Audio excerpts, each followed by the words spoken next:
improving leadership qualities within your students, okay? So teams are important. Please try to encourage that in your classroom, no matter how you do it. It doesn't matter how you do it or how you set it up.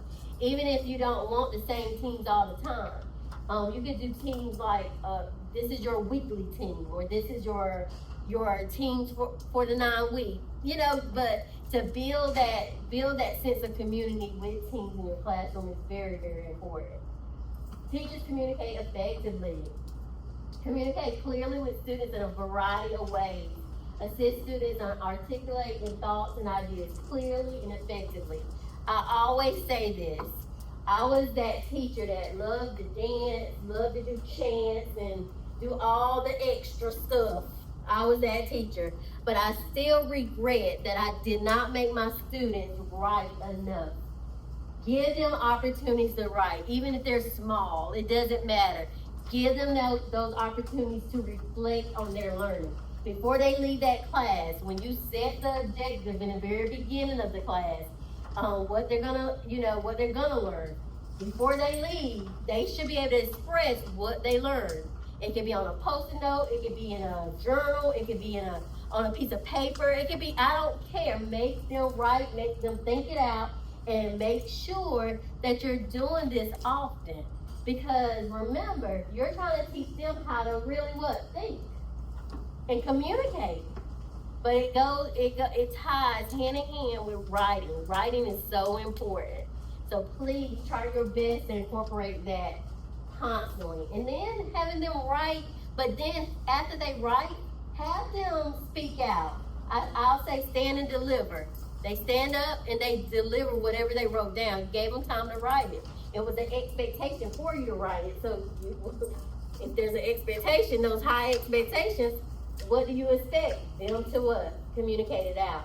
So just remember that. It's like really, really, really important. Now I want you to go back with your partner and talk about this standard. Using a variety of methods to assess what each student has learned. Now remember, there's drinks outside. If you want something to drink, please grab it. Make sure you're doing like a variety of learning levels so that, you know what I'm saying, like you don't have a group that's just, and then they're also being instead interact with different kids. They can be in a weekly group.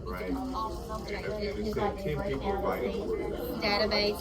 Maybe you can find out what you do support systems. Articulate for it back and forth, but Actually, so they have some things on. I talked about one of them, like, I'm looking for high school. It's like a little thing that sits on your yellow, red, or green, and it like lets you know if you got it. continue doing it for so long. Too young. At the end of the game, everybody It's not about extra tickets, having them put it in a red, green, or yellow. Right? So if you got it, let me know that you have some trouble or if you just shrink, right? Or you can act it out, yeah, or you can like make a mark on it with whatever color you got it, and then just that's how I and yeah. separate it over there. Remembering what words, using only certain words to describe it, and actually articulating what it is. If it's a bird, right? Stop saying bird. What does a bird do? It flies, it lays eggs, it has a nest. All right, take one more minute. One more minute. Y'all, assessment is important. That piece is so important. All right. Y'all stop. Okay. Okay, this is really, really important, the assessment piece. And just know, some people get burnt out with just multiple choice tests all the time. And that's what, a lot of times, we do it because that's what they're going to see at the end of the year when they're taking their inner course test or their inner grade test for some of our students. But performance assessments are just as good as your multiple choice, where you're actually having them talk to you about what they learned, that formative assessment check-ins constantly, to figure out what they're learning. You have to make sure you're not just teaching to teach. Remember I talked about that long-term memory? You want to teach where they're remembering the information you're teaching. So if you teach all day and they didn't learn anything, did you really teach? No. So the assessment piece is very, very important. Please give them find different ways to assess them to see if they're learning it. I used to actually set up, I used to have my standards, and I used to put their name at the top, and I had a notebook where my standards and the student's name was written, and what I would do is, based on those standards, I would kind of go in and do a check-in while somebody else is doing some individual work. I'll ask the question about this standard in particular, and I'll note whether or not they know it or they don't know it. And then I'll form my small groups based on what they know. Or I might give them a pre-assessment in the very beginning. Everybody gets the same thing. And then I say, look, I haven't taught it yet, but I just want to know what you know. Let them actually do the pre-assessment, take it up, and then I do my groups based on that pre-assessment. So that's just different ways, but you need to know. And then that pre-assessment that I give it back to them when I finish teaching that lesson. And I'm thinking of going back to your understanding, thinking of a variety of ways to teach that. Teach whatever that standard is to those students. So just remember, formative and summative assessments, very, very, very important. Provide opportunities for self-assessment. You want students to really, really learn what you're teaching, because if they're not learning, are you really teaching? No. It's about the learning. Y'all, I'm so sad because y'all, it's already 3:28. The time is running out, and I already had to cut back a lot of my things that I wanted to do with you today.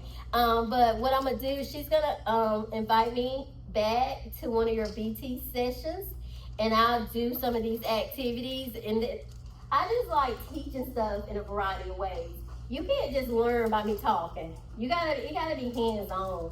You need to put things, you gotta be hands-on and where you're really engaged in it. So she will invite me back, so I'll come and actually present to you another way so you can really get it, okay? In this part, as far as I don't think we have time to do this because we still want to get you look at your self-assessment. So I'm gonna go on. So sad. All right, so standard 5 is what? Reflection. Can somebody read this quote? Keep steadily before you the fact that all true success depends at last upon yourself. That's right. You want me to read that? Yeah. The talent of success is nothing more than doing what you can do well. That's right. And you need to constantly reflect on your practice. I don't care if you do that by writing on your lesson plans. I don't care if you get a book or you just have a reflection log. Reflect on your practice, what you're doing day by day, because you can use that reflection to help grow, okay? Because seriously, when you don't reflect and really look back at what you're doing, you don't really know the impact you're making. So that reflection piece is so important. Teachers reflect on their practice, okay? Teachers analyze student learning. All of this is so, so important. Think systematically and critically about learning in their classroom. Why learning happens and what can be done to improve student achievement. And when I think about it, you think about a doctor. You don't want that doctor to just basically not know what to do to help you, right? You want them to be like really, really good at their job because, your medical, history, all that is tied to them, and you just want them to be good. There is no different in our profession. We want to be that good. We want parents to feel confident in us as teachers or, as administrators or as, facilitators. We want them to feel confident. In order for them to really feel confident, you have to reflect on your practice constantly and think about how can I grow in this profession? What research can I use that's out there based on best practices? We have the rcsbt.weebly.com that you can go to, and there's research articles up there to support you. You can use other research out there, but please, you should be constantly reflecting on your practice, thinking about student learning, collecting, analyzing student performance data. All that is important. Link professional growth to your professional goals. Participate in continued high quality professional development. Function effectively in a complex, dynamic environment. Actively investigate and consider new ideas that improve teaching and learning. Adapt practice based on data. If something's not working, if your whole class failed this exam, guess what? You gotta look at yourself. You gotta look inwardly. Like, what can I do differently? Because my whole class failed. My whole class failed. So do I give that grade there? No. I think of a way to do what? Teach them. Okay? I told y'all I'm really sad about my car store activity too, but we'll do that at another time. The evaluation process, there's gonna be orientation. You're doing some of your orientation within 2 weeks of a teacher's first day. It must include the rubric. You had the rubric, you had the policy. Your schedule evaluation. At the first, your principal will let you know the schedule of your evaluations. They already received their evaluation timeline from me, okay? The teacher self-assessment. That's you in that self-assessment. If you can look at your self-assessment, that's the rubric. So basically, your self-assessment is the rubric. It's done by you without input from others, okay?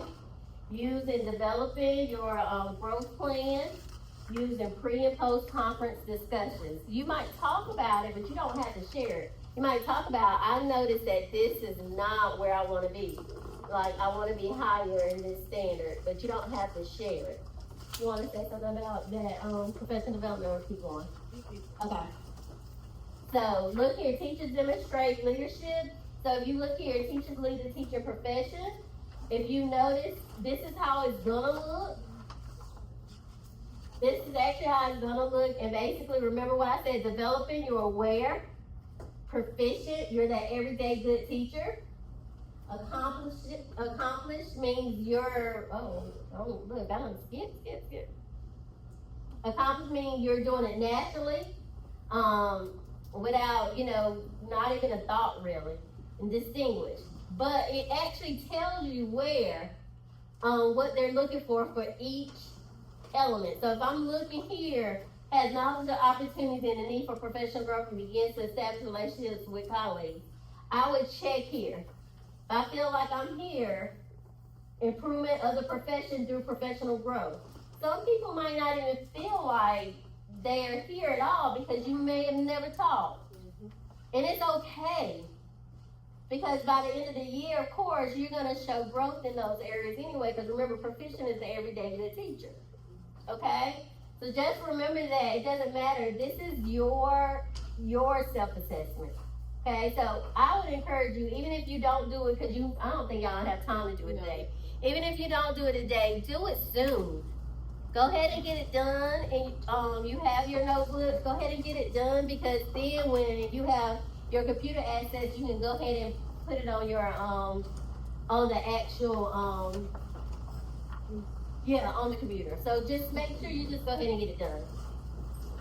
You also have to set 2 to 3 goals established as part of your individual growth plan after completing your self-assessment. I always tell teachers, based on your self-assessment, you can look at that rubric and reword that your goal based on what they say in proficient or what they say in accomplished. If you feel proficient in an area, you can reword it. But always, they want you to always try to make it a SMART goal, and that means making it specific, measurable, attainable, relevant, and timely. So basically, they're gonna want you to make sure that their goals you can really accomplish. If that's specific and measurable. Yes, go ahead. Just to piggyback off of that, when she's saying go back and restate what the standard is saying, this standard right here is standard 1. So when you're writing your PDP goals, and I'm gonna come around to each one of you next week, and hopefully we have all of it completed by next week. But you're gonna always list standard 1 or standard 2, standard 3. And this is the element. So you're gonna say standard 1C. And standard 1C, you're gonna say teachers lead the teaching profession. And then that's when when she's saying, look at the development, look at the proficient. Where do you wanna be? Well, I wanna be able to lead my teaching profession by establishing a positive working relationship with my department, with my colleagues, with my parents, with my students. And then this right here is saying schools' decision-making processes. Well, by at least sitting in on one school improvement team meeting. See, that's measurable, at least one. Mm-hmm. Or providing input during my professional learning communities. Always make it measurable and specific. If it's something that you feel like I'm gonna be able to do this. Don't put something down if you know I'm not gonna be able to attain it by the end of the year. Because now, at the end of the year, they say not progressing because you chose something that was over here and you said that you were gonna be leading the district in a professional development. That's right. Because I'm just explaining, because it wasn't explained that way to me when I first came in, and so I was like, whoop, reach for the top, and I was like, wait a minute, I can't do that. So it's already in there, but make sure something obtainable and measurable. That's right. And please use your rubric to help you. Because remember what I said, that's your blueprint. This is what you're using to guide you to be that everyday proficient teacher. So yes, use it to help you. And even with your setting your goals, make sure that when you're using that rubric, just make sure it's something like, for example, your principal might say, look, I want everybody to have a goal for standard 3 content, the content you teach. So if that principal, even though you made your 2 goals and they say, I still want this, a lot of times they'll actually help you form that goal if they're just trying to do a school-wide goal. But really, technically, this is your professional development plan. So you can actually set your goals, okay? Even if you want to just keep that 2 and then add the 3rd one that the principal might want just for school-wide, that's fine too, okay? Pre-observation conference. This is a must. A pre-observation conference must occur before any observation happens during the year. You cannot start into just them coming in and observing you for that first one. The first one, you have to have a pre-observation conference. Now, that 2nd, 3rd, they can come in anytime, pop in whenever, but for the first one, they have to set that pre-observation conference, okay? They're going to discuss your self-assessment, your professional development plan, and lessons to be observed. A lot of times they ask for your lesson plan. Yes, all that. So just be prepared. Yes. And the thing is, with that being said, whenever you prepare for it, a lot of people get really nervous about their first observation. But you got to remember, if you're doing a pre-observation conference, so you're already talking about what you're going to be teaching and all that, you don't have a reason to be nervous because you know what time they're coming. You know, like, how I need to prep. And even if you don't do it exactly the way you planned it, they don't know. They don't know. I mean, they know what you said you were going to do. You're going to do that part. But if you added other things, it's okay. It's okay. So just don't feel discouraged or it's natural to feel nervous maybe for the first one, but just know that this is your time to really prepare for a wonderful observation, your time to shine. Teachers will have written description of lesson for first observation. I used to always encourage people to do that. Like, go ahead and write out like exactly what you're going to do before you have the pre-observation conference, because then you'll go in with, you'll be more prepared whenever it's time to have your observation, okay? You don't, like I said, other observations don't require a conference. Formal observation occur over one complete lesson. I talked about that, a minimum of 45 minutes. Probationary teachers, and that's comprehensive teachers. So all of y'all will be comprehensive, you probably will not be. But the comprehensive means that you basically you have to have 4 formal observations, 3 administrative observations, and 1 peer. So you'll have a peer assigned to you to actually do the observation, and then most of the time, our comprehensive teachers, our principal is that actually the person that does your evaluation. Now, it's very unlikely for the assistant principal to do comprehensive, but sometimes they do.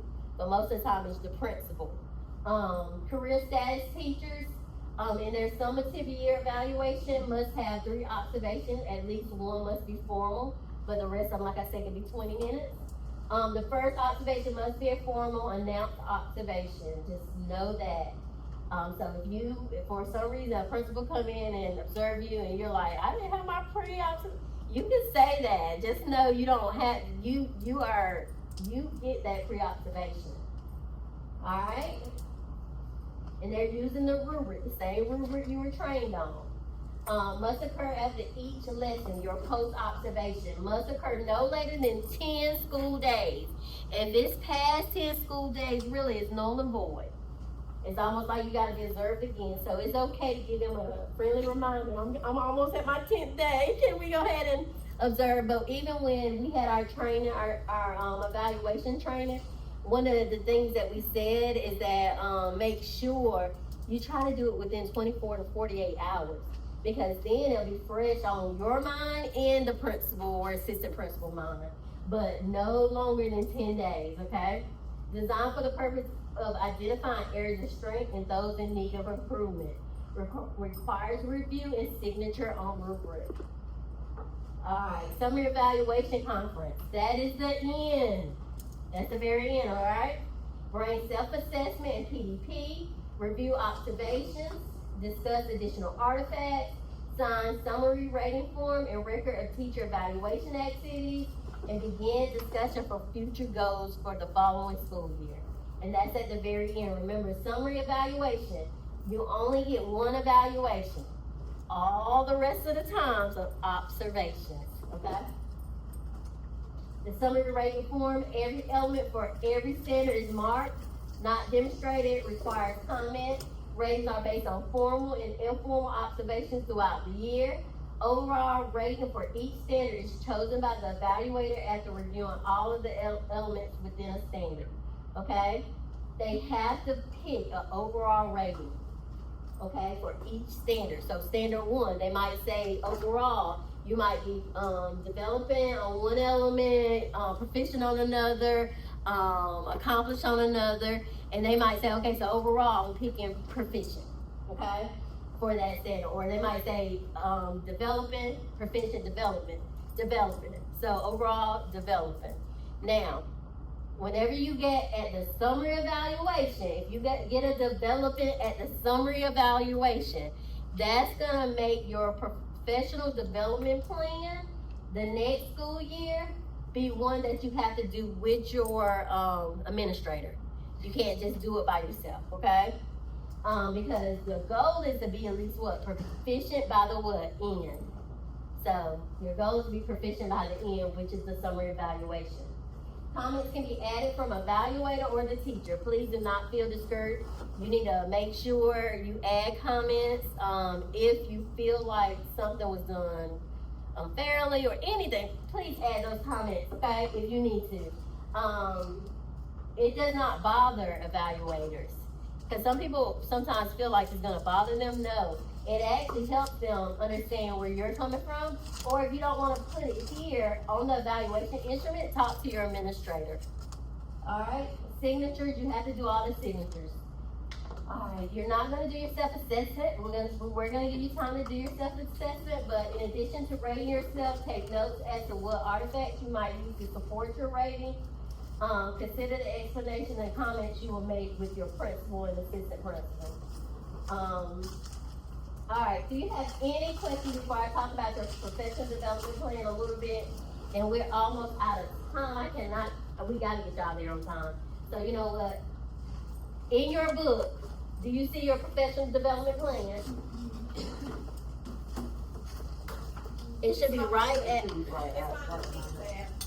it's behind the pink tab.